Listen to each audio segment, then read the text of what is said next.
तर नमस्कार मंडळी, स्वागत आहे परत आपल्या मिनी ब्लॉगच्या सिरीज मध्ये. आज आहे दिवस 107. तुम्ही बोलत असाल 2-2 दिवसाचे ब्लॉग एकाच व्हिडिओ मध्ये का टाकतोय. तुम्हाला याचं कारण माहितीच असेल. तर निघालो सात्विकला स्कूलला सोडायला. आज होता याचा लास्ट डे. मग आता मे महिन्याची सुट्टी सुरू. घरी आलो आणि ही माऊवाली माझ्या दारात मला स्टेशन देते. मग हिला खायला दिलं. रॉकीची काही दहशतच राहिली नाही आता. आणि जाऊन फिश टँक मध्ये ऑक्सिजन लावला, कारण जुनावाला तर खराब झाला होता. मग गेलो सात्विकला स्कूल वरून आणायला. येते आता त्याला आईस्क्रीम खायची होती, मग आईस्क्रीम घेतली. मग घरी येऊन पास्ता खाल्ला. मग दरवाजा वाजून तू खोलतच नव्हते.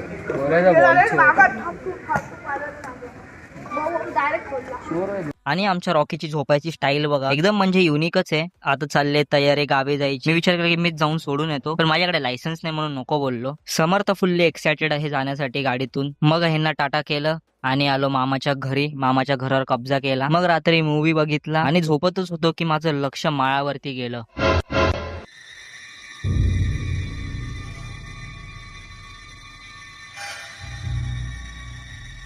जाऊ द्या, मी तर झोपतो आता. Good night. तर आज आहे दिवस 108. माझा भाव अजून झोपला एकदम फुलांच्या चादरीमध्ये गुंडाळून. मग नेटफ्लिक्स अँड चिल ऑन केला आणि वन पीस सिरीज बघत बसलो. तर आता निघालोय काकाकडे, कारण उद्या सकाळी लवकर बाहेर जाणार आहे. तर आणि सगळे सोबतच जाणार, तर तिकडूनच एकत्र निघू. मग पोहोचलो आणि सगळ्यांना भेटलो. तर चला मग आता आपण भेटूया पुढच्या मिनी ब्लॉग मध्ये. बाय बाय, शुभरात्री.